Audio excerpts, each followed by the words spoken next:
Asylum Learning Amrita Miss ആണ്. അപ്പോൾ മക്കളെ ഓണം എക്സാം കഴിഞ്ഞു, ഓണം വെക്കേഷനും കഴിഞ്ഞു. നമ്മൾ ഇനി എന്ത് ചെയ്യാൻ പോവാണ്? ബാക്ക് ടു സ്റ്റഡീസ് അല്ലേ? നമ്മൾ ഇനി പഴയ പോലെ തന്നെ അതിലും അടിപൊളിയായിട്ട് പഠിച്ച് അടിപൊളി മാർക്കൊക്കെ നേടാൻ വേണ്ടി പോവാണ്. അപ്പോൾ കഴിഞ്ഞ എക്സാമിൽ നിങ്ങൾക്ക് മനസ്സിലായിട്ടുണ്ടാവും, നമ്മൾ അവസാന നിമിഷം പഠിക്കാൻ തുടങ്ങിയതുകൊണ്ട് തന്നെ കുറേ ബുദ്ധിമുട്ടുകൾ എൻ്റെ മക്കൾക്ക് വന്നിട്ടുണ്ട് അല്ലേ?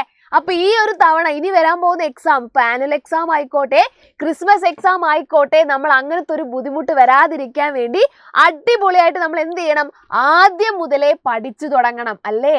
അപ്പോൾ എല്ലാ മക്കളും റെഡിയാണോ ആദ്യം മുതലേ പഠിച്ചു തുടങ്ങാൻ വേണ്ടിയിട്ട്? അപ്പോൾ ആദ്യം തന്നെ നമുക്ക് അറിഞ്ഞിരിക്കേണ്ടത് ഏതൊക്കെ പാഠങ്ങളാണ് നമുക്ക് ആദ്യം തന്നെ പഠിക്കാനുള്ളത് എന്ന് നമ്മൾ അറിഞ്ഞിരിക്കണം അല്ലേ?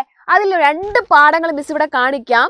ഒന്ന് ഭാഗങ്ങളുടെ സംഖ്യകൾ, അതായത് പാർട്ട് നമ്പേഴ്സ് എന്ന് പറഞ്ഞതും, രണ്ടാമത്തെ ഇമ്പോർട്ടൻറ്റ് ചാപ്റ്റർ സമയത്തോടൊപ്പം വിത്ത് ദ ടൈംസ് എന്ന് പറയുന്ന ചാപ്റ്റേഴ്സ് ആണ്. അപ്പോൾ നിങ്ങൾ ഈ പേര് കേൾക്കുമ്പോൾ വിചാരിക്കും, അയ്യോ എന്തോ വലിയ സംഭവമാണ് പഠിക്കാനുള്ളത് അല്ലേ? ശരിക്കും വലിയ കാര്യങ്ങളാണ് നമ്മൾ പഠിക്കുന്നത്. പക്ഷെ ഭയങ്കര സിമ്പിളായിട്ട് നമുക്ക് എന്ത് ചെയ്യാം?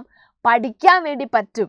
അതിൽ ഒന്നാമത്തെ ചാപ്റ്റർ പാർട്ട് നമ്പേഴ്സ്, ഭാഗങ്ങളുടെ സംഖ്യകൾ എന്ന് പറയുന്ന ചാപ്റ്ററിൽ പഠിക്കാനുള്ളത് ഈ വലിയൊരു കേക്ക് ഇവിടെ കാണുന്നില്ലേ മക്കളെ? വലിയൊരു കേക്ക് കാണുന്നില്ലേ?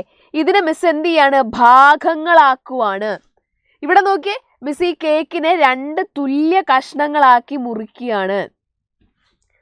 അങ്ങനെ 2 തുല്യ കഷ്ണങ്ങളാക്കി മുറിക്കുമ്പോൾ ഒരു കഷ്ണം എന്ന് പറയുന്നത് 1/2 ആണ്. 2 കഷ്ണത്തിൽ ഒരു ഭാഗം. ഇനി ഇവിടെ നോക്കുക, ഇത് 4 കഷ്ണമായിട്ടാണ് മുറിക്കുന്നത് അല്ലേ? ഇവിടെ നമ്മൾ ഈ കേക്ക് മുറിച്ചിരിക്കുന്നത് 4 കഷ്ണമായിട്ടാണ്. അതിലൊരു കഷ്ണം എടുത്തു കഴിഞ്ഞാൽ ഇത് 1/4 ആണ്.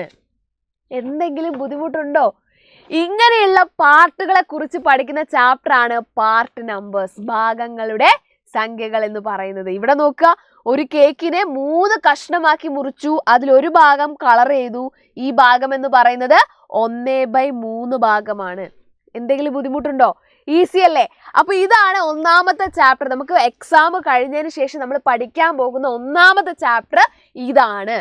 ഇനി പഠിക്കാനുള്ളതോ അതിനുശേഷം നമുക്ക് സമയത്തോടൊപ്പം അല്ലേ, വിത്ത് ദ ടൈംസ് എന്ന് പറയുന്ന ചാപ്റ്ററിൽ ക്ലോക്കിനെ കുറിച്ചും സമയങ്ങളെ കുറിച്ചും ഒക്കെയാണ് പഠിക്കാനുള്ളത്. നമുക്ക് ഓൾറെഡി അറിയുന്ന കാര്യമാണ്. പക്ഷെ എന്ത് ചെയ്യരുത്? നമ്മൾ അവസാനത്തേക്ക് വെക്കരുത്. നമ്മൾ തുടക്കം മുതലേ ഒരുമിച്ചിരുന്ന് നമ്മൾക്ക് പഠിച്ചു തുടങ്ങാനുണ്ട്. അപ്പോൾ എന്ത് ചെയ്യുക? കറക്റ്റായിട്ട് നമ്മുടെ ചാനൽ ഫോളോ ചെയ്യുക. ഇതേപോലെയുള്ള പുതിയ പുതിയ അപ്ഡേറ്റും കാര്യങ്ങളൊക്കെ ഈ ചാനലിൽ വന്നുകൊണ്ടിരിക്കും. അപ്പോൾ എന്ത് ചെയ്യുക? അടിപൊളിയായിട്ട് നമുക്ക് പഠിച്ചു തുടങ്ങാം. അടുത്തൊരു വീഡിയോയിൽ കാണാം. Bye bye everyone.